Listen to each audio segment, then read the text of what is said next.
ओम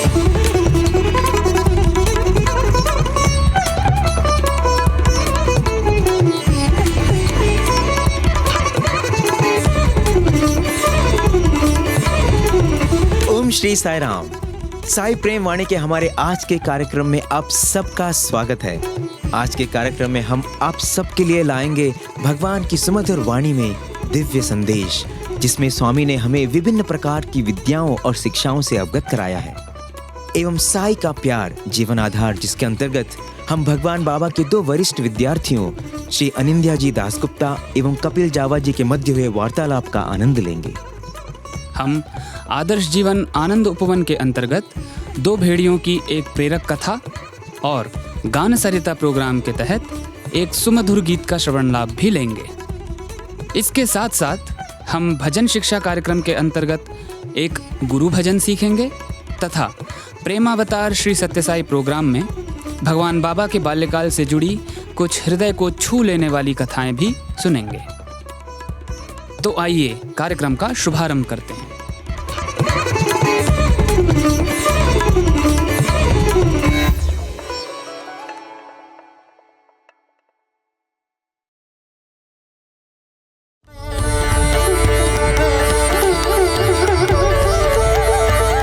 अब प्रस्तुत है प्रेमावतार श्री सत्यसाई प्रोग्राम के अंतर्गत दिव्य जीवनी सत्यम शिवम सुंदरम पुस्तक से लिए गए कुछ अलौकिक प्रसंग, जिसमें भगवान बाबा के बालपन की लीलाओं का वर्णन है।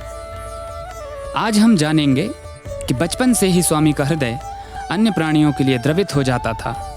कैसे स्वामी ने अपने नन्हे मुन्ने सखाओं के साथ मिलकर एक नाट्य भजन मंडली प्रारंभ की आदि।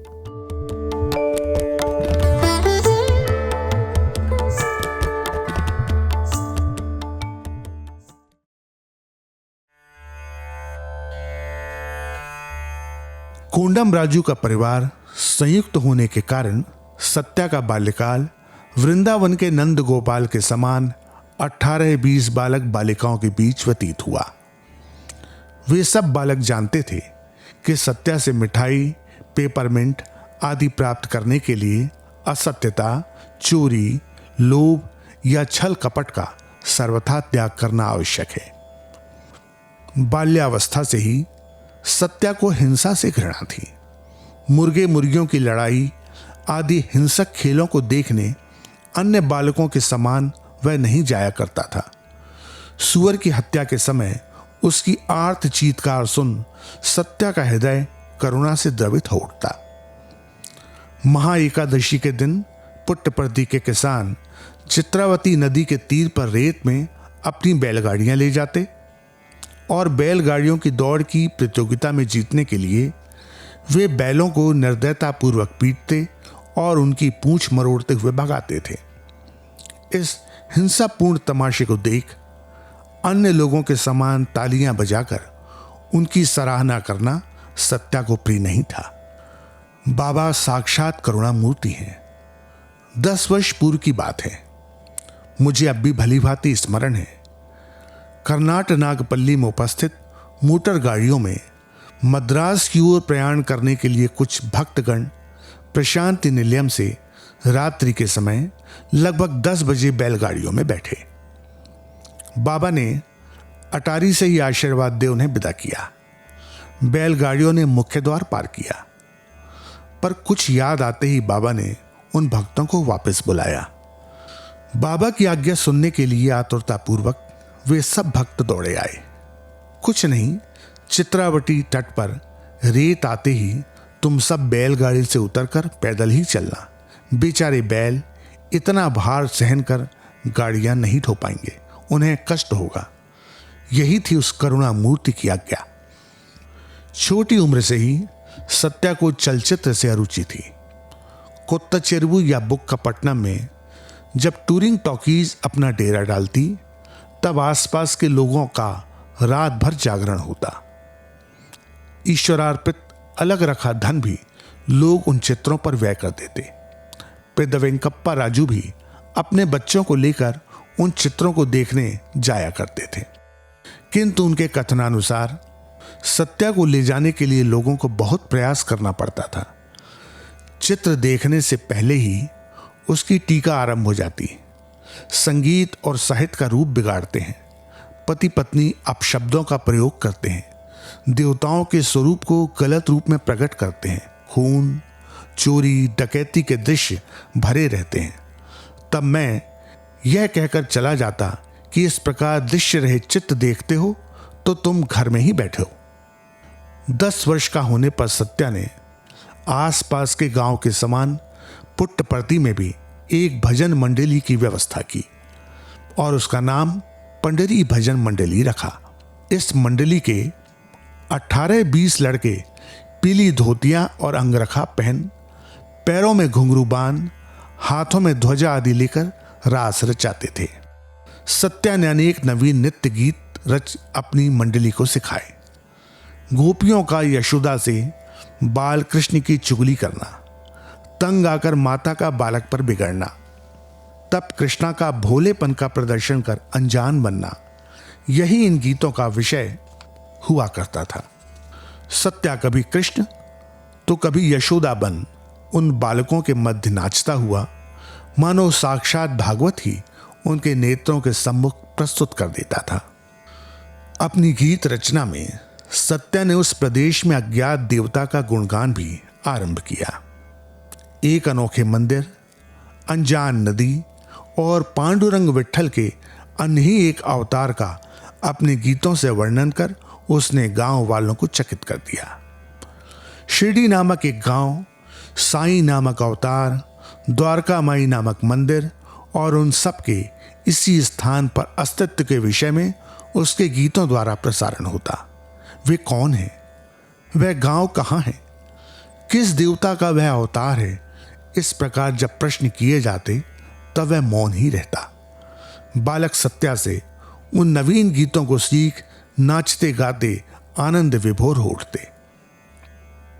एक दिन सब लड़के कदरी के नरसिंह अवतार की महिमा का वर्णन करते हुए एक सुंदर गीत अपने समुद्र कंठ से तल्लीन हो गा रहे थे। गीत के मध्य लौ स्तंभ को चीर आए वह देवता, इस पंक्ति के उच्चारण के साथ ही सत्या ने भी सिहनाद करना आरंभ कर दिया। भयंकर होते हुए भी उसका यह आवेशपूर्ण स्वरूप, अट्टहास पूरित नृत्य अति मनोहर प्रतीत हो रहा था, परंतु लोग चकित हो भयभीत होने लगे। नरसिंह का दमन करने में भला कौन सफल हो सकता है? पुष्ट मल्ल कहलाने वाले सत्या को वश में नहीं कर सके।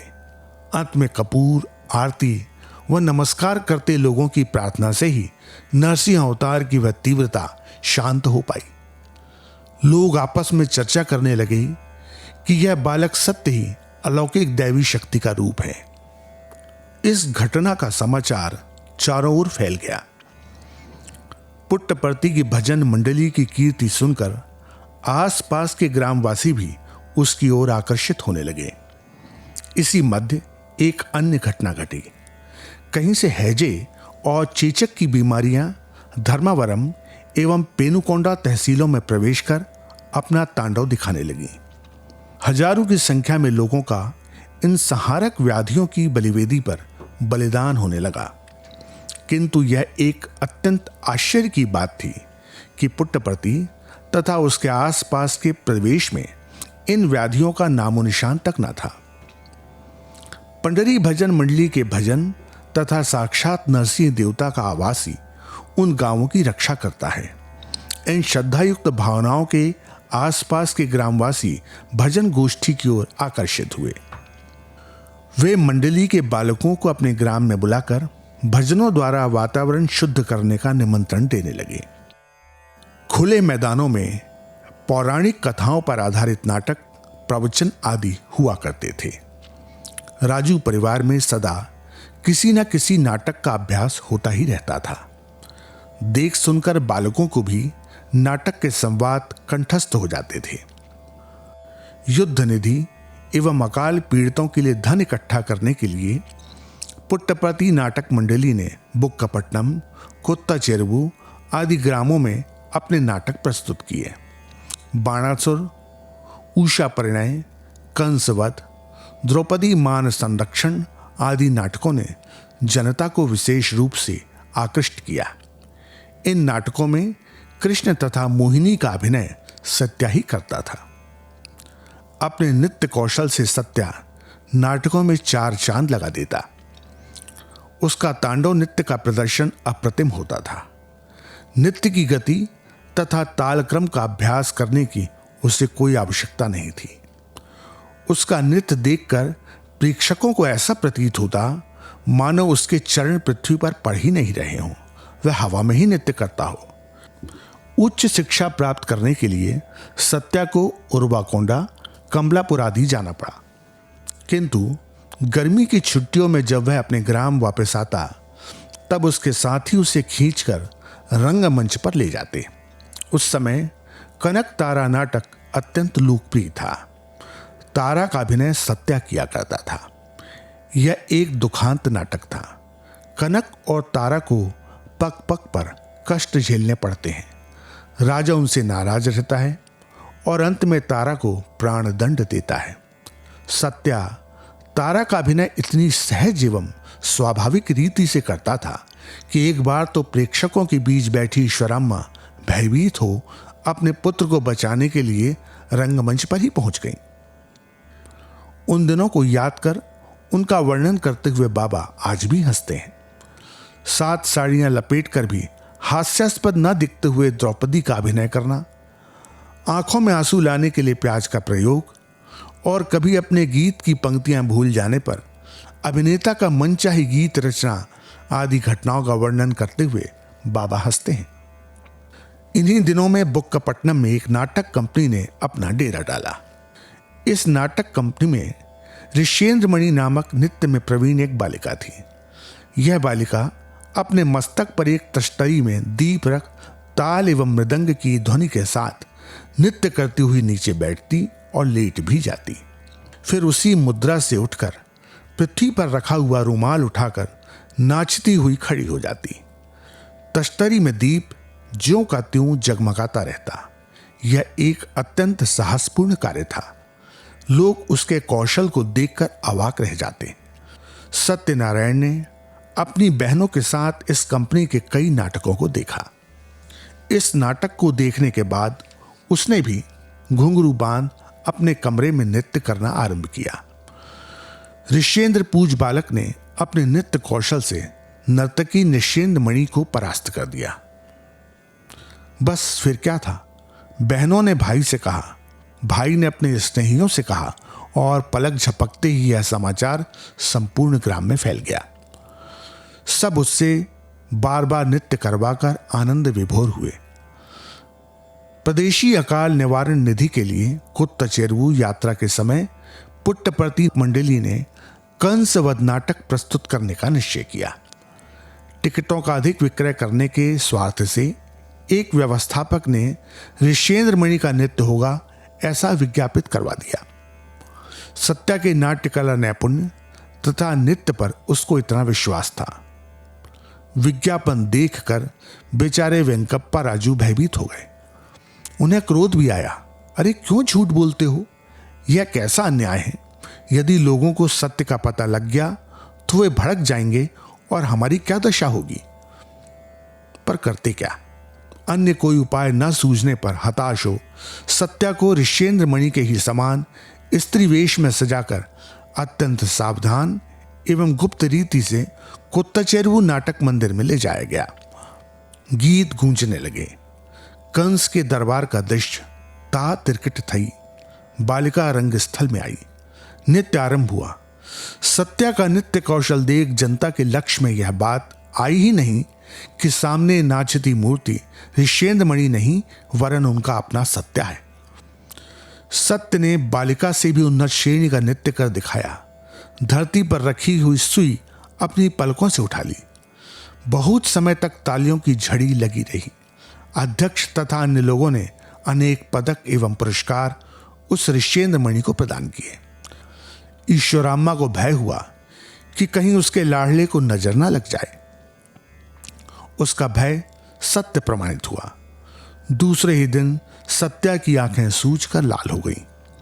कुछ लोगों ने कहा कि यह जादू टोने का प्रभाव है, तो कुछ ने कहा ये अन्य नाटक मंडली वालों के दुष्ट संकल्प एवं क्रिया का प्रभाव है। कहते हैं उसी रात सत्या के पास सोती हुई ईश्वराम्मा को कमरे में किसी के प्रवेश करने की आहट सुनाई दी, परंतु कोई दिखाई नहीं दिया। पादुकाओं की वह ध्वनि सत्या के बिछौने के पास आकर थम गई। कुछ समय पश्चात पुत्र के कपाल स्पर्श से ईश्वराम्मा ने पाया कि ज्वर नहीं है। दूसरे दिन सवेरे उठने पर सत्या की आंखें सदा की भांति जगमगा रही थीं।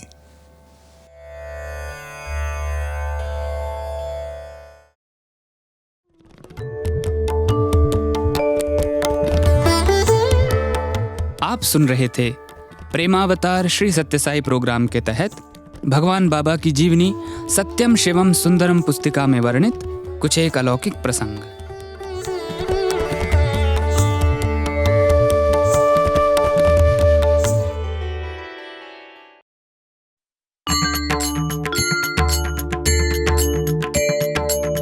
अब प्रस्तुत है हमारा कार्यक्रम भजन शिक्षा। कक्षा में है भगवान बाबा के प्रिय भजन गायकों में से एक श्री रवि कुमार सर एवं टीम रेडियो साई के प्रिय सदस्य श्री अनिरुद्ध श्रीनिवासन जी।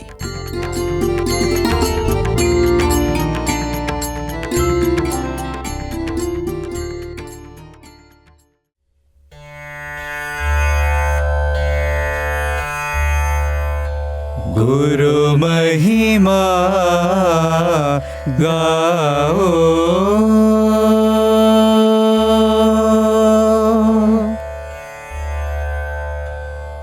ओम श्री साई राम। रेडियो साई भजन शिक्षा कार्यक्रम में आप सबका हार्दिक अभिनंदन है। आज की कक्षा के लिए हमने गुरु वंदना से सुसज्जित ये भजन चुना है। चलिए अब इस भजन के बोल जान लेते हैं। गुरु महिमा गाओ, गुरु महिमा गाओ, गुरु महिमा गाओ। सद्गुरु साई अनंत गुरु ब्रह्मानंद आनंद गुरु सर्व धर्म प्रिय साई गुरु, गुरु की वाणी गाओ।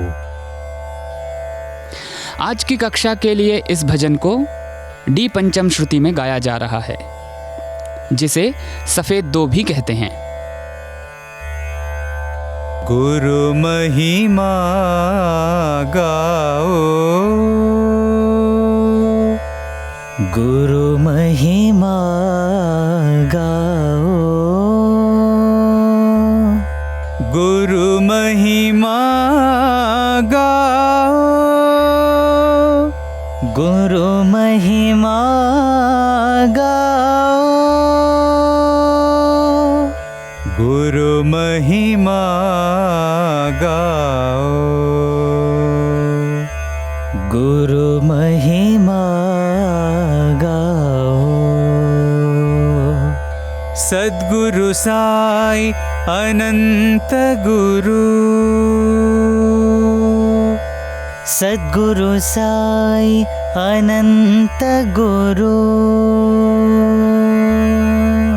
सद्गुरु साई अनंत गुरु, सद्गुरु साई अनंत गुरु। ब्रह्मानंद आनंद गुरु, ब्रह्मानंद आनंद गुरु, ब्रह्मानंद आनंद गुरु, ब्रह्मानंद आनंद गुरु। सर्वधर्म प्रिय साई गुरु, सर्वधर्म प्रिय साई गुरु, साई गुरु सत्य साई गुरु, साई गुरु सत्य साई गुरु साई गुरु सत्य साई गुरु साई गुरु सत्य साई गुरु गुरु की वाणी गाओ गुरु की वाणी गाओ गुरु की वाणी गाओ गुरु की वाणी गाओ गुरु महिमा गाओ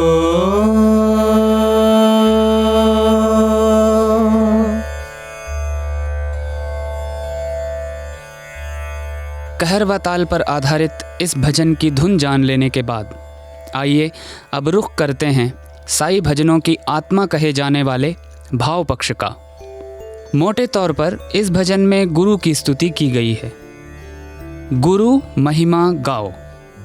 गुरु वैसे तो इसका शाब्दिक अर्थ है ज्ञान देने वाला, किंतु भगवान बाबा इसके गूढ़ अर्थ की व्याख्या करते हुए समझाते हैं कि गु का मतलब अंधकार से है और रू का तात्पर्य प्रकाश से। सच्चे गुरु मन के अंधकार को ज्ञान के प्रकाश से दूर कर देते हैं। गु का मतलब गुणातीत और रू का मतलब रूप वर्जित, अर्थात जो सभी गुणों और चीज़ों के स्वरूप के परे हो वह गुरु है। ऐसा अर्थ भी भगवान ने समझाया है। भगवान ने एक बार अपने एक भक्त से कहा था कि आजकल के गुरुओं के जीवन को अगर हम करीब से देखें तो पता चलता है कि वे भी इच्छाओं और चिंताओं से घिरे हुए हैं।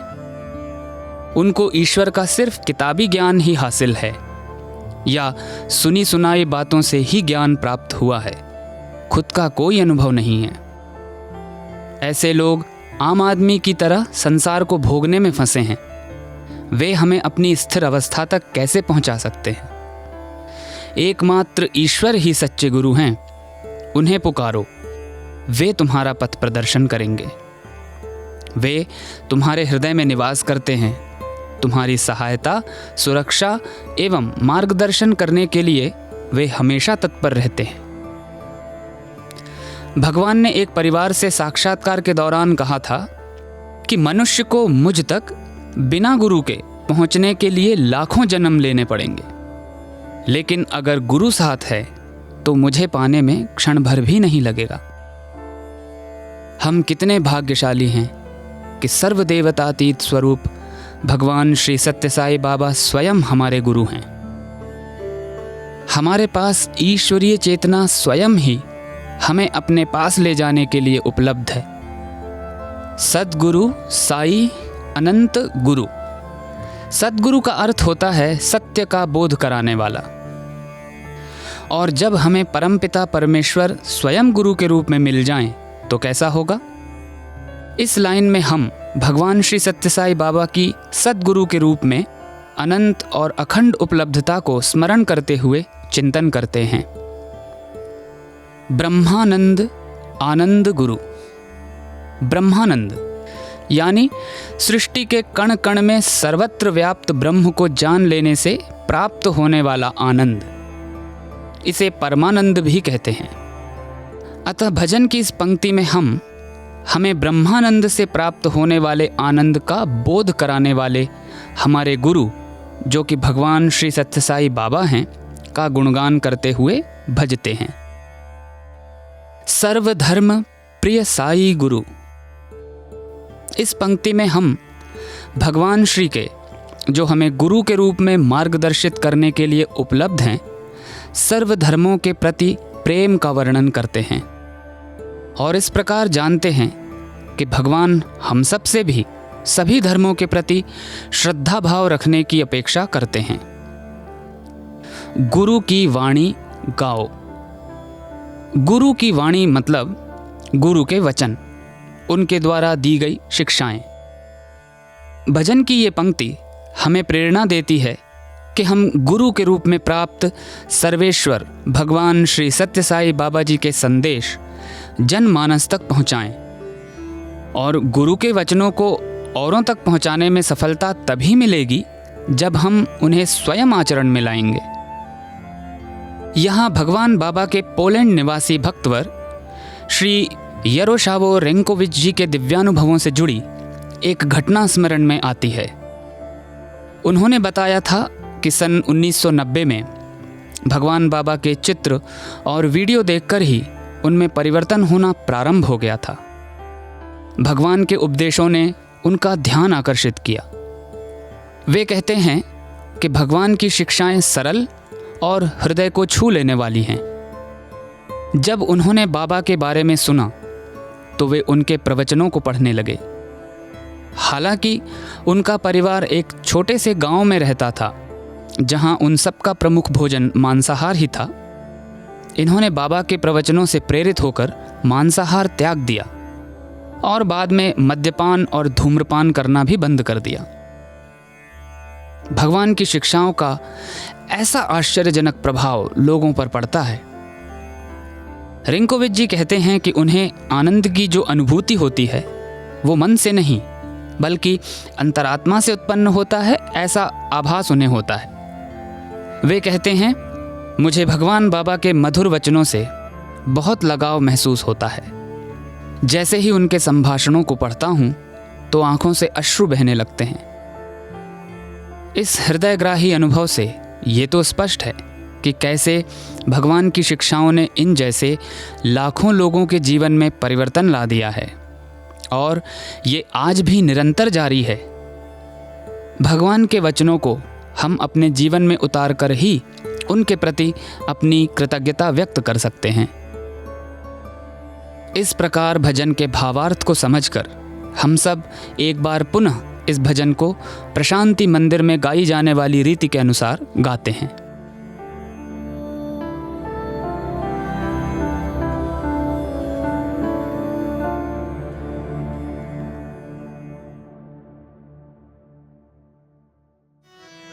गुरु महिमा गाओ,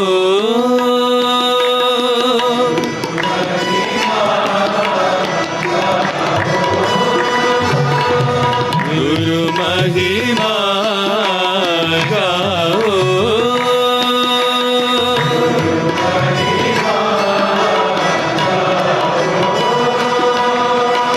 गुरु महिमा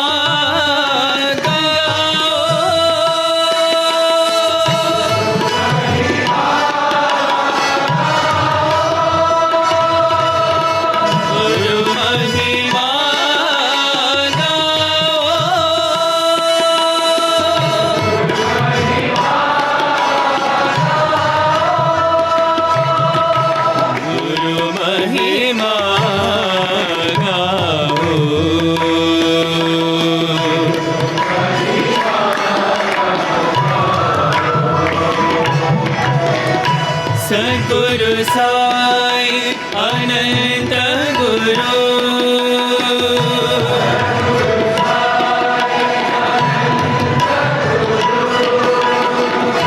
सद्गुरु साई अनंत गुरु,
वाणी गाओ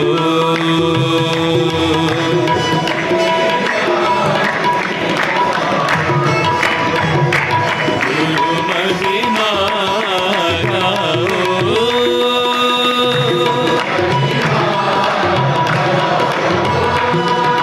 गुरु महिमा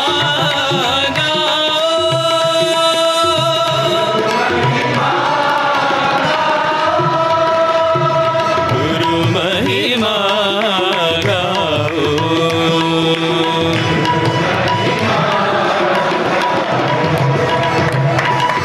सद्गुरु साई अनंत गुरु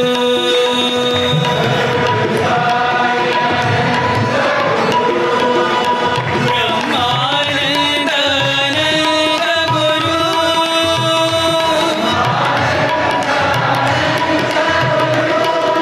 सर्वधर्म प्रिय साई गुरु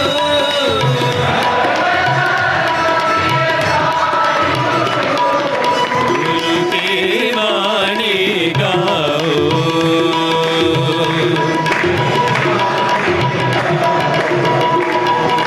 गुरु की वाणी गाओ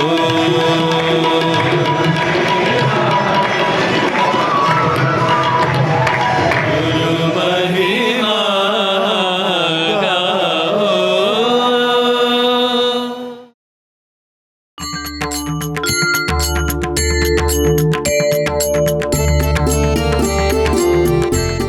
अब हमारे भजन शिक्षा कार्यक्रम की आज की कक्षा का समापन होता है। हमें आशा है कि आपको ये कार्यक्रम पसंद आया होगा। सुनते रहिए साई प्रेम वाणी। सधन्यवाद। साई राम।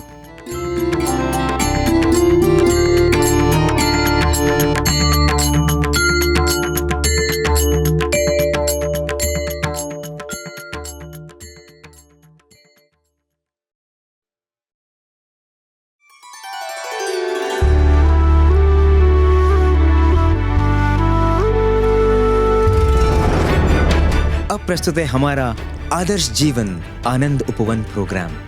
आज हम अंकल लायंस टेल्स के रूप में विख्यात हमारी एनिमेशन सीरीज से ली गई एक कहानी का हिंदी रूपांतरण इसमें सुनेंगे, जिसका शीर्षक है दो भेड़िए।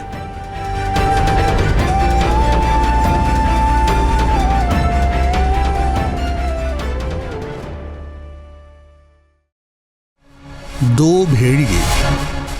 सर, आप चाहते हैं कि खिलाड़ियों का चरित्र अच्छा हो। क्या मेरे चरित्र का मेरे खेलने पर भी प्रभाव पड़ता है? हाँ मिकी, तुम्हारा सीख पाना तुम्हारे चरित्र पर निर्भर करता है और कितना धीरज रखकर सीखते रहते हो उस पर भी। इसीलिए तुम्हें लगन से वो सारे गुण अपनाने चाहिए जिनसे तुम्हारे चरित्र का निर्माण होता है।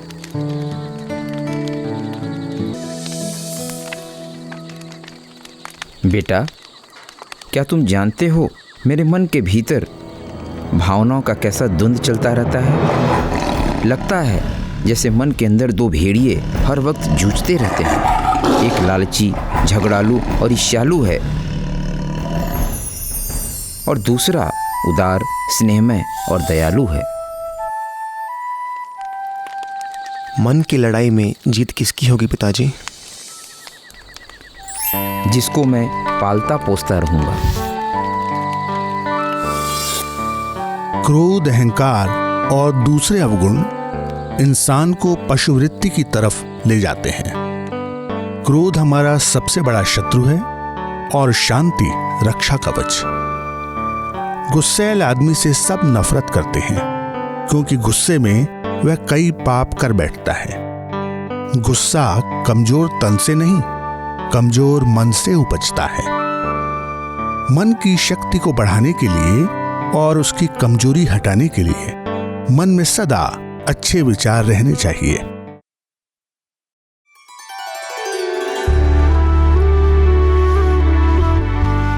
अभी आप सुन रहे थे आदर्श जीवन आनंद उपवन, अंकल लायंस टेल्स के रूप में विख्यात हमारी एनिमेशन सीरीज से दो भेड़िए नामक शीर्षक की एक कहानी का हिंदी रूपांतरण आज इसमें प्रस्तुत किया गया था।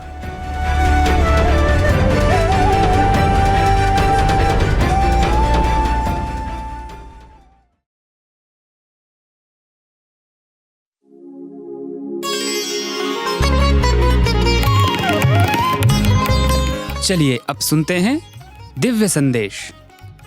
भगवान के एक दिव्य संभाषण से लिए गए इस भाग में वे शिक्षाओं के विभिन्न प्रकारों पर प्रकाश डालते हुए हमारे लिए सबसे उपयोगी आत्मविद्या के विषय में जानकारी दे रहे हैं। अवतार का दिव्य संदेश, साई संदेश, दिव्य संदेश। ప్రేమ స్వరూపులారా, ఈనాటి విద్యలు యందు అనేక విధములైనటువంటి అవలక్షణములంతా చేరుతూ ఉన్నాయి. आजकल की शिक्षा से अच्छे लक्षण के बजाय अवलक्षण पैदा हो रहे हैं. విద్య అనగా కేవలము ఆత్మ విద్య, నిజమైన విద్య.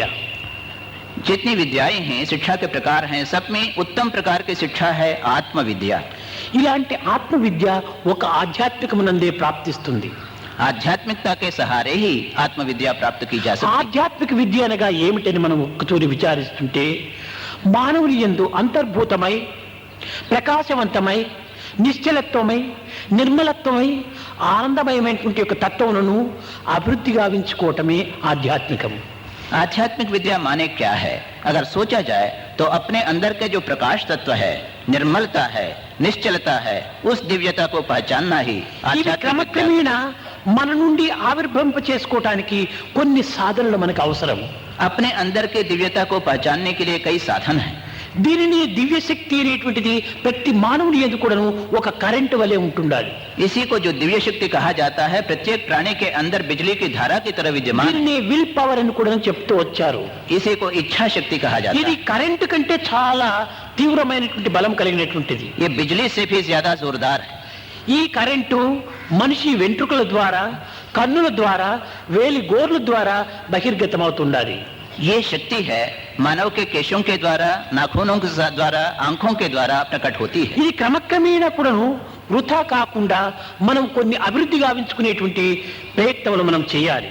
ये शक्ति बेकार न जाए, उसका हम अच्छे से अच्छा उपयोग कर सकें, इसके लिए कोशिश करनी चाहिए. ఇది మితాహారము చేతను, సాత్విక ఆహారము చేతను, ఇంద్రియ నిగ్రహం చేతను ఇది అభివృద్ధి అవుతుంది.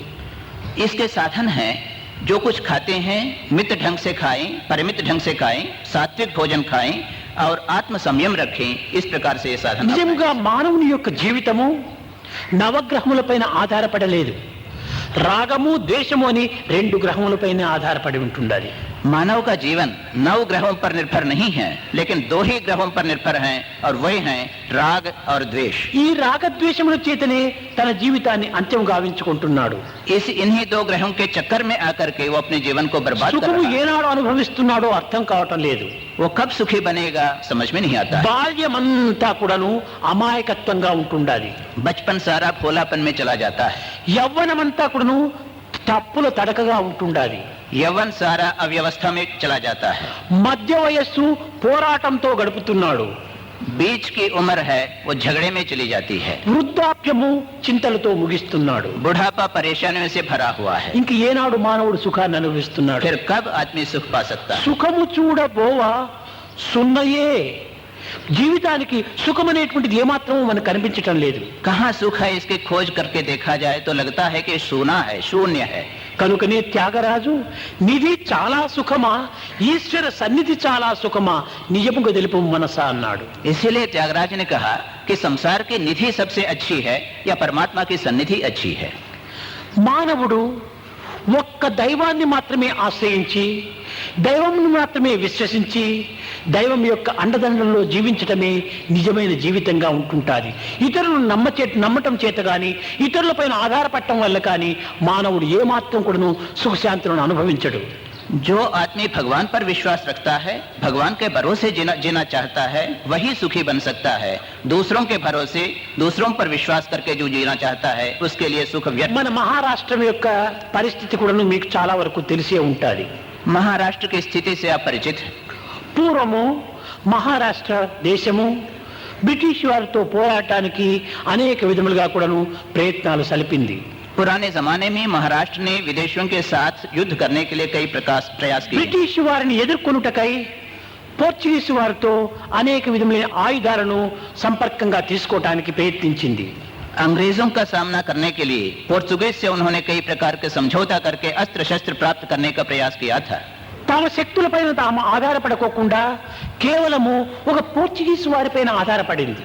उन्होंने अपनी शक्ति पर निर्भर करना उचित नहीं समझा, बल्कि पोर्चुगीज पर निर्भर रहना उचित समझा है। మరాఠవాడకు ముఖ్య పట్టణమైనటువంటి యొక్క పూనా నందు శనివారం వాడపేట అనేటువంటి దీని కోట పైన బ్రిటిష్ పతాకం ఎగిరింది। मराठवाड़े में जो पूना शहर है उसमें शनिवारम पेट में अंग्रेजों की पताका फहराई गई थी। ఈ బ్రిటిష్ వారి పతాకం ఎగరడానికి కారణం ఏమిటి? अंग्रेजों का झंडा इस प्रकार फहराया गया, इसका कारण क्या है? తమ శక్తులపైన తాము ఆధారపడక పరశక్తులపైన మనం ఆధారపడటం చేతనే ఈ విధమైన పరాభవం జరిగింది। अपनी शक्ति का भरोसा छोड़ करके दूसरों की शक्ति पर निर्भर रहने की प्रवृत्ति इसका कारण। కనుక ఇతర వ్యక్తులపైన కానీ ఇతర శక్తులపైన కానీ మనం ఆధారపడనక్కర్లేదు। ఆత్మశక్తి పైన ఆధారపడాలి, దైవశక్తి పైన ఆధారపడాలి, ధర్మశక్తి పైన ఆధారపడాలి। इसीलिए किसी व्यक्ति पर, किसी शक्ति पर भरोसा नहीं रखना चाहिए, अपनी आत्मशक्ति पर, दैव शक्ति पर, आध्यात्मिक शक्ति पर भरोसा रखना चाहिए।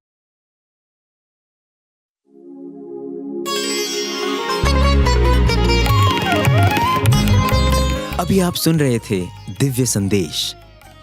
भगवान के एक दिव्य संभाषण से लिए गए इस भाग में बाबा शिक्षाओं के विभिन्न प्रकारों पर प्रकाश डालते हुए हमारे लिए सबसे उपयोगी आत्मविद्या के विषय में जानकारी दे रहे थे। दिव्य संदेश साई संदेश।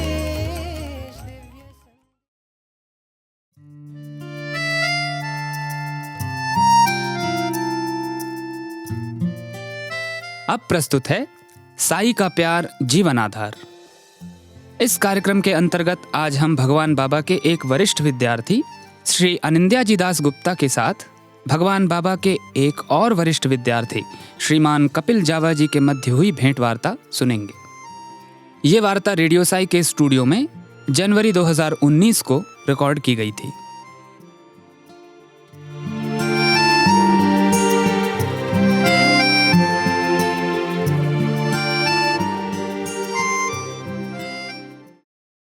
ओम श्री साई राम।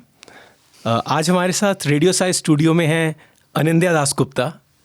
अनिंद्या, आप बहुत ही भाग्यशाली रह चुके हैं। आप स्वामी के स्टूडेंट रहे हैं और सन 1981 में आप यहाँ पे आए थे और स्वामी के स्टूडेंट बने थे। और आज प्रेम बंधम का टाइम है, जब सारे विद्यार्थी जो स्वामी के कॉलेजेस से पास होकर निकले हैं आज यहाँ पर एकत्रित हुए हैं।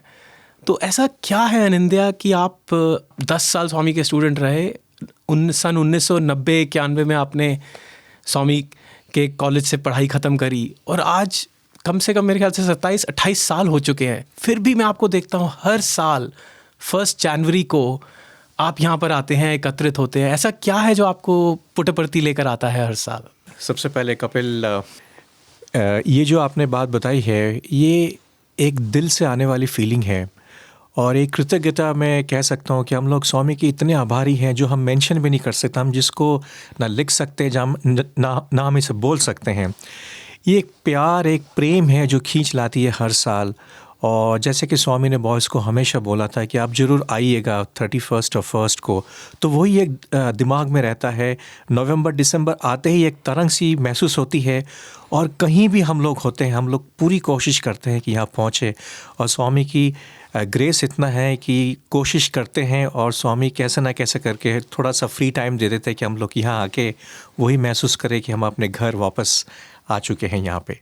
सो एक बहुत लाजवाब फीलिंग होती है यहाँ पे आके। नहीं, बिल्कुल ठीक कहा आपने। असली घर, असली हमारा धाम तो है पुटपर्ती, कोई शक नहीं है। हाँ? एकदम। लेकिन एक बात बताइए, आप दिल्ली में रहते हैं, आप फेडेक्स में training function, sales training function head करते हैं और मैं रेडियो साई के श्रोताओं को ये बताना ज़रूर कहूँगा कि अनिंद्या फेडेक्स की ट्रेनिंग सिर्फ इंडिया में ही नहीं, मिडल ईस्ट और अफ्रीका को भी हेड करते हैं। तो आप इतनी सीनियर पोजीशन पर हैं कंपनी में और इस वक्त हर कंपनी के लोग और काफ़ी सारे लोग दिल्ली में पार्टी कर रहे होते हैं।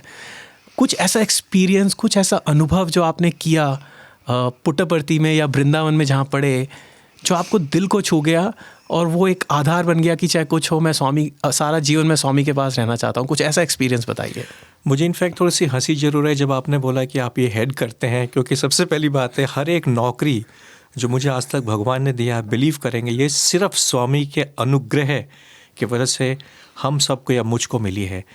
क्योंकि हम लोग एक ऑर्डिनरी बीएससी हम लोगों ने यहाँ से किया था, तब हमको याद है स्वामी ने बोला था कि मेरे स्टूडेंट्स जो यहाँ से ग्रेजुएट और अंडर ग्रेजुएट्स पास करते हैं उनको छत, नौकरी और पैसे की कभी कमी नहीं होगी, इट बी वेरी मिनिमम। और वही हर एक जो मैंने इंटरव्यू दिया है, आप बिलीव करेंगे मेरे फर्स्ट इंटरव्यू में मुझे ये पूछा गया था कि क्या आप वेदा चैन कर सकते हैं, और मैंने वेदा चैन करके मेरी सबसे पहले मेरी नौकरी मुझे मिला था सिर्फ वेदा चैन। तो ये मैं अपने आप को किसी भी हाल में किसी भी तरह से मैं क्रेडिट नहीं देना चाहूँगा, सारा क्रेडिट जाता है स्वामी को। जैसे कि आपने मेरे से पूछा, तो मुझे स्वामी से सबसे जो बढ़िया चीज़ ये सीखने को मिला है कि स्वामी हर एक कॉम्प्लेक्स चीज़ें को जो हमारे ऋषि मुनि वेद में सब जगह लिखा है उसको बहुत ही सिंपल भाषा में स्वामी उसको ऐसे पेश करते हैं कि कोई भी एक व्यक्ति जिनको इतना ज्ञात नहीं हो वेद, महाभारत, उपनिषद का, वो हर एक मैसेज स्वामी को इतनी आराम से उसको टेक इन कर सके। क्या मैं एक छोटा सा एग्जांपल इसमें आपसे शेयर करना चाहूँगा? अवश्य। तो वृंदावन में एक दिन मुझे ध्यान है किसी ने स्वामी से पूछा था सबके सामने, हम लोग, मैं ये बात कर रहा हूँ अप्रॉक्सीमेटली 1988-89 की बात है। तो मैं ग्रेजुएट वहाँ से कर रहा था बीएससी बायो साइंस में। तो किसी ने स्वामी से एक बहुत ही कॉम्प्लेक्स और बहुत ही सिंपल सवाल पूछा था, और ये सवाल बहुत कॉम्प्लेक्स भी था कि स्वामी इस जगत में रहते हुए, इस दुनिया में रहते हुए हम प्रभु के पास कैसे जाएं। ये देखेंगे कपिल, ये सवाल ऑल दो बहुत जनरल है बट ये बहुत ही कॉम्प्लिकेटेड सवाल है कि इस जगत में, इस दुनिया में रहते हुए मैं ईश्वर को कैसे प्राप्त करूं। और ये जो सवाल है आप देखेंगे बहुत लोग, बहुत ही जो गुणी व्यक्ति है, जो इतने सारे आप जो ऋषि मुनियों के जो भाषा सुनते हैं सवेरे 7 बजे 8 बजे जो टेलीविज़न में आते हैं, वो इसी के ऊपर चर्चा होती है, घंटों चले जाते हैं, लेकिन लोगों को समझ एग्जैक्टली उसका जो अर्थ है उसको समझ में नहीं आता। स्वामी ने इतना कॉम्प्लेक्स सवाल 1 मिनट में इतना बढ़िया तरीके से स्वामी ने उसका बताया है कि मेरे आज भी उसको सुनते हुए मुझे गूज़बम्स आते हैं। स्वामी ने बहुत इजी तरीके से बोला कि मैं थोड़ा सा इमिटेट करूँगा स्वामी का जो वो ब्यूटीफुल जो वॉइस है, कोशिश करूँगा। स्वामी ने बोला, दुनिया क्या होता है? दुनिया होता है वर्ल्ड, WORLD। ठीक है, आप किसको पाना चाहते हो? ईश्वर को। ईश्वर क्या है? Lord, LORD। तो आप देखें वर्ल्ड के अंदर ही लॉर्ड मौजूद है। बाकायदा अगर आप जो W है उसको हटा दें और थोड़ा सा जंबल करेंगे तो आपको WORLD को जंबल करने के बाद आपको लॉर्ड मिलेगा। और ये सुनने के बाद हम लोग एकदम चकाचौंध हो गए। फिर स्वामी ने बहुत बढ़िया एडिशन, स्वामी ने बोला लेकिन इस जंबल में आपको एक इम्पॉर्टेंट वर्ड हटाना पड़ेगा अगर आपको दुनिया से, अगर आपको वर्ल्ड से, अगर आपको लॉर्ड में जाना है, और वो वर्ड क्या है? W। फिर स्वामी ने बहुत बेहतरीन तरीके स्वामी ने बोला, और पता है W क्या होता है? 3 चीज़ें, वाइन, विमेन एंड वेल्थ। कितना सरल तरीके से भगवान ने इतना कॉम्प्लेक्स चीज़ समझाया। अभी भी मुझे कहते हुए गूज़बम्स हो रहा है। वर्ल्ड को अगर आप जंबल करेंगे वो लॉर्ड हो जाता है, उसमें से एक अल्फ़ाबेट निकाल के फेंकेंगे तो वो लॉर्ड हो जाता है। और वो अल्फ़ाबेट क्या है? W, जिसमें सिग्निफाई करता है जो सबसे 3 इंपॉर्टेंट वाइसेस हैं, वाइन, विमेन एंड वेल्थ। खूबसूरत, एकदम खूबसूरत। आई थिंक अगर शब्दों के साथ कोई खेल सकता था और आध्यात्मिक बातों को इतना आसान और इतने प्यार से समझा सकता, तो स्वामी के सामने और कोई नहीं है। मैंने तो किसी को नहीं देखा कि शब्दों के साथ इस तरह से खेलते थे वो। एकदम। तो आपने एक बहुत ही अच्छी बात कही। आपने कहा कि अगर आपने भगवान प्रभु को पाना है तो आपको वेल्थ के पीछे नहीं भागना है। आपने इतने सालों से आप काम कर रहे हैं, कुछ ऐसा अनुभव शेयर कीजिए श्रोताओं के साथ कि जब आपने सिर्फ स्वामी के संदेश के पीछे गए, आपने फिक्र नहीं करी वेल्थ की, लेकिन स्वामी ने आपका ख्याल रखा। एकदम। मुझे एक बहुत ही इंटरेस्टिंग से वाक्य याद आ रहा है कपिल।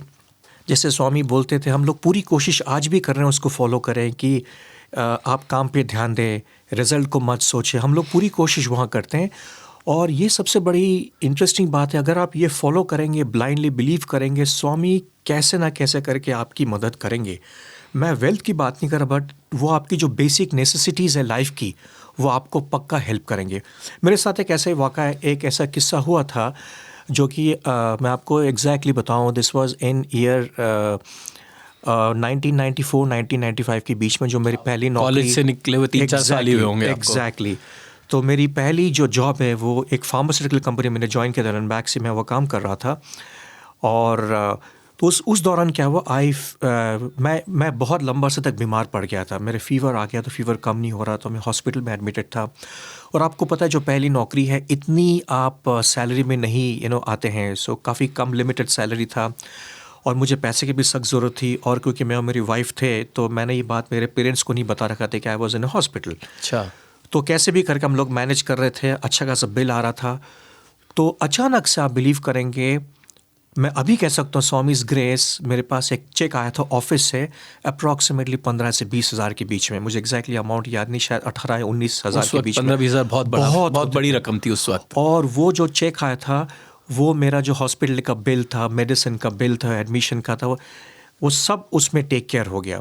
तो मुझे लगा कि शायद ये चेक मेरे ऑफिस से आया हुआ था, बिकॉज वो चेक मेरे पास बाय पोस्ट आया था, बाय पोस्ट सरकारी पोस्ट आया था, जो कि कभी कोई प्राइवेट कंपनी बाय सरकारी पोस्ट से नहीं भेजेगा, वो कुरियर से भेजेगा। उसमें चेक में वाकई मेरा नाम लिखा हुआ था, पे टू अनिंद्य दासगुप्ता। अमाउंट मुझे एग्जैक्टली याद नहीं, बट 15 से 20 हज़ार के बीच में था। और जब मैं अच्छी तरह से हो गया, and that took care of all my needs, उसके बाद जब मैं ऑफिस फ़ोन किया, मैंने सोचा शायद उनकी तरफ से आया होगा, तो मुझे सरप्राइज़ मिला कि नहीं, हम तो आपको ऐसे चेक भेज नहीं सकते हैं, बिकॉज पॉलिसी में नहीं है, लेकिन हम आपको थोड़े टाइम लगता। मैंने बहुत लोगों से पता किया, पेरेंट्स को तो खैर मैंने बता नहीं रखा था वो चेक मेरे पास कैसे आया, कहाँ से आया, किसने उसको काटा, मुझे आज तक नहीं पता। बट ये बात पता है कि 100% वो स्वामी थे। एज अ पेरेंट्स जो हम लोग स्वामी को इतना ये करते हैं, और स्वामी के अलावा कोई हो ही नहीं सकता। वो आज भी कहीं से भी रिकॉर्ड्स में नहीं है। जब मैंने बात मेरे पेरेंट्स को बोली, मेरे पेरेंट्स बहुत सरप्राइज कि तुम मुझे बोलते हैं, क्योंकि मैंने उनको नहीं बोला। तो उस वक्त मेरे पेरेंट्स कौन थे? स्वामी। सो स्वामी एज अ पेरेंट्स सब कुछ उन्होंने टेक केयर किया। तो आपने सच्ची लगन से अपना काम किया अपनी कंपनी में। जब आपको ज़रूरत पड़ी, स्वामी की ग्रेस आपके ऊपर आई, स्वामी का अनुग्रह आया आपके ऊपर, और आप अभी तक नहीं कह सकते कि वो कहाँ से वो चेक आया। एकदम, ये सिर्फ स्वामी की ग्रेस ही है। एकदम 100% स्वामी की ग्रेस के बगैर कुछ नहीं होता है, इसमें कोई शक नहीं है। मैं जानता हूँ कि आपका भाई भी यहाँ पे स्वामी के कॉलेज में ही पढ़ा है। जी जी। स्कूल से लेके उसने भी MBA तक पढ़ा, आपने भी पढ़े। लेकिन आप जब आए थे पुट्टपर्ती सन 1980 में, उस वक्त तो शायद स्कूल भी खुल ही रहा था यहाँ पर। वो एक एक्सपीरियंस बताइए कि आपने यहाँ पे स्कूल कैसे ज्वाइन किया। और आप तो राजस्थान जोधपुर के थे, तो यहाँ पे तेलुगु मीडियम में आपने स्कूल ज्वाइन किया। अपने हमारे रेडियो साई के श्रोताओं को वो कहानी सुननी ज़रूरी है। मुझे सबसे ये चीज़ याद है, 1981 में उस time CBSE English medium school नहीं थे, और हम लोग जब ज्वाइन किए थे, हम लोग फर्स्ट टाइम गए थे ईश्वरम्बा स्कूल में। तो उस टाइम एक्चुअली हम लोग ईश्वरम्बा स्कूल के विद्यार्थी थे, और तेलुगु एक सब्जेक्ट हमें पढ़ाया जाता था। अब आप देखिए, ये कोई हमारे क्रेडिट्स नहीं है, ये हमारे पेरेंट्स का क्रेडिट है, जिन्होंने स्वामी के ऊपर छोड़ के चले गए। और क्योंकि मेरे पेरेंट्स जोधपुर से थे, हमारा काफ़ी बड़ा परिवार था, तो मेरे फादर स्वामी के इतने ज़्यादा डिवोटी नहीं थे, लेकिन मेरी मदर जो है डिवोटी थी। वो हमको यहाँ छोड़ के चले गए प्रशांति निलयम में। हमारे रिलेटिव्स बोलते थे, तुम अपने बेटे, मैं और मेरे यंगर ब्रदर है, कि आप दोनों को प्रशांति निलयम छोड़ के आए तेलुगु मीडियम में, क्या एजुकेशन है, क्या स्टैंडर्ड है, कलकत्ता में जाओ, इतना बड़े बड़े यूनिवर्सिटीज़ है। मेरी मम्मी ने कुछ भी नहीं सोचा। मुझे भी याद है, प्रोफेसर शास्त्री हमारे प्रिंसिपल हुआ करते थे ईश्वरम्बा स्कूल में, और हम लोग वहाँ जाते थे। उसके बाद 6 महीने में CBSE का ये आ गया, और जो नया जो स्कूल है, और जिस स्कूल के फर्स्ट प्रिंसिपल प्रोफेसर हब्बू थे, हम लोगों ने ईश्वरम्बा स्कूल से वहाँ पे मूव किया, मेरे ख्याल से 3 या 6 महीने में, मुझे 6 महीने के अंदर। और ये स्वामी जैसे करते हैं कि आपने स्वामी को पूरा सरेंडर किया, स्वामी को आपने पूरा त्यागा, कैसे भगवान ने आपकी रक्षा की, फ्यूचर तैयार किया हम सबका। आज हम जो भी हैं, चाहे हम किसी भी पोजीशन पे बैठे हैं, कितनी भी सैलरी कर रहे हैं, वो इम्पोर्टेंट नहीं है। इम्पोर्टेंट है कि हम लोग स्वामी के सानिध्य में थे, और जो भी हम हैं आज, विदाउट अ सेकेंड थॉट, सब क्रेडिट्स भगवान को जाता है, हम लोग कुछ भी नहीं है। नहीं, स्वामी की जो ग्रेस है वो अपरंपार है। आप 3 कंट्रीज़ के सेल्स ट्रेनिंग हेड करते हैं, और आपका भाई इस वक्त ऑस्ट्रेलिया में है।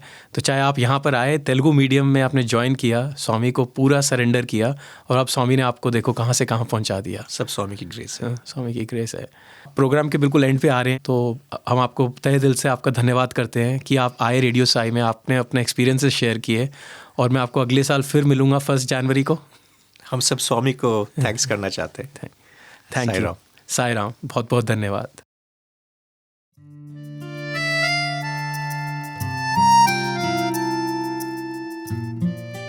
अभी आप सुन रहे थे हमारा लोकप्रिय कार्यक्रम साई का प्यार जीवन आधार। आज हमने इस कार्यक्रम के अंतर्गत भगवान बाबा के 2 वरिष्ठ विद्यार्थियों श्रीमान अनिंद्याजी दास गुप्ता एवं श्री कपिल जावा जी के मध्य हुआ वार्तालाप सुना, जिसे रेडियो साई के स्टूडियो में जनवरी 2019 को रिकॉर्ड किया गया था।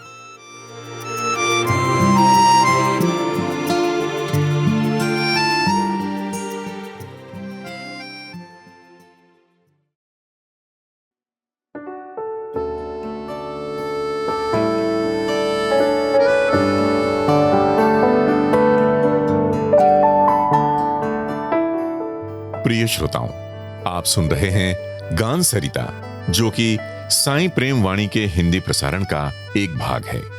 हम सभी को भगवान के साक्षात दर्शन के वो अविस्मरणीय पल याद हैं जब हम भगवान के देह काल में उनके प्रत्यक्ष दर्शन करते थे। भगवान तो आज भी हमारे बीच हैं, लेकिन सभी साईं भक्तों का एक बड़ा मधुर अनुभव ये है कि भगवान से मिलते ही उन्हें यह एहसास हुआ कि भगवान ही वास्तव में हमारे हमराही थे और भगवान ही हमारी मंजिल थे। भगवान ने जीवन के हर क्षण में अपना प्रेम हमें महसूस कराया है। बिना बोले दर्शन मात्र से लाखों की बातों को बताया है और करोड़ों दिलों को श्रद्धा और भक्ति के रास्ते पर पहुंचा दिया है। एक बड़े ही भावनात्मक गीत में इन भावनाओं को व्यक्त किया गया है। सुंदर भावों से भरे इस गीत के बोल हैं, बारिश की बूंदें धरती पर जैसे पड़ते ही मिट्टी महके है जैसे, वैसा ही साईं मां तुम्हारा है साथ, महके है जीवन जब हो ये एहसास। आइए इस गीत का आनंद लेते हैं आज की गान सरिता में।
कश्ती थी लहरों पर, साहिल को था पाना, तुम थे हमराही पर, मैंने ना ये जाना।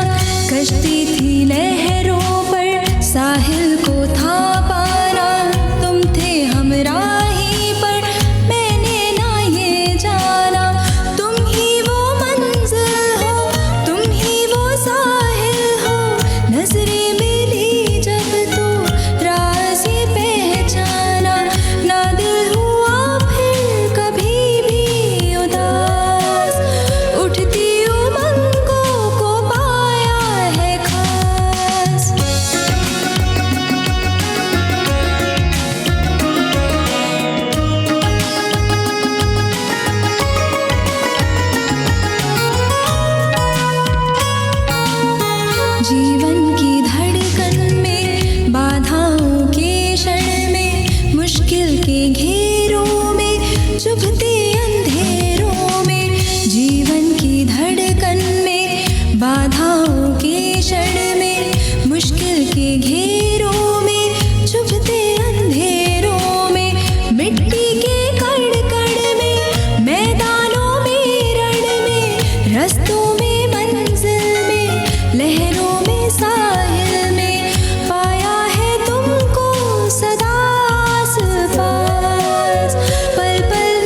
पास आना, धीमे से मुस्काना, नजरों ही नजरों में राज वो समझाना, कदमों से हाथों से पलकों से आँखों से लाखों की बातों को बिन बोले बतलाना, तोहफे दिए हैं जो तुमने कई खास, वो है तुम्हारे सुनहरे एहसास।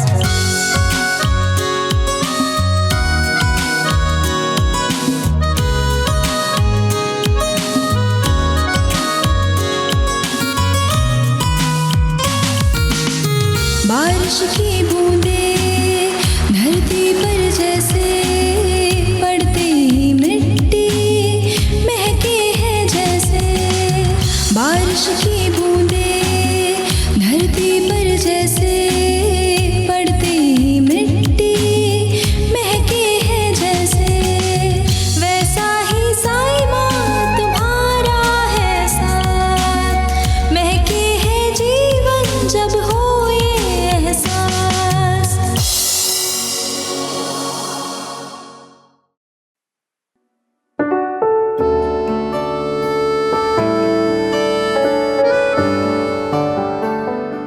गीत के भावों ने तो भगवान के दर्शन को एक बार फिर साकार कर दिया है।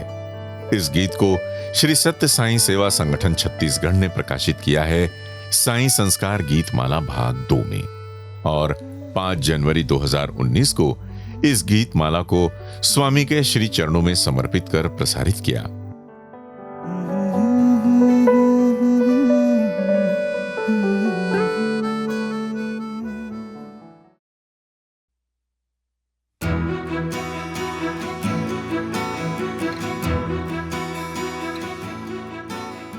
आज का हमारा साई प्रेम वाणी कार्यक्रम अब यहीं समाप्त होता है। आशा करते हैं कि आपको ये कार्यक्रम पसंद आया होगा। हमें अपने सुझाव एवं परामर्श ईमेल या व्हाट्सएप पर भेजना न भूलें। हमारा पता है listener@radiosai.org, listener@radiosai.org, और हमारा व्हाट्सएप नंबर है 93 93 258 258, और एक बार 9393 258 258। हिंदी भाषा के ये सारे कार्यक्रम आप हमारे YouTube channel radio Sai Hindi पे भी सुन सकते हैं। हमारे इस चैनल को सब्सक्राइब करें। ध्यान रहे कि रेडियो साई हिंदी एक ही शब्द है, और वहाँ कमेंट बॉक्स में अपने विचार सबसे शेयर करें। इन कार्यक्रमों को अपने मन मुताबिक सुनने और डाउनलोड करने के लिए आप हमारी वेबसाइट radiosai.org/hindi पर भी जा सकते हैं। ये सोच के तोड़ दी तस्बीह हमने कि गिन गिन के क्या नाम लेना उसका जो बेहिसाब देता है। ऐसा असीमित प्रेम बरसाने वाले भगवान के चरणों में हम हमारा तन मन धन अपनी हर श्वास समर्पित करते हुए आप सभी से विदा लेते हैं। जय साई राम।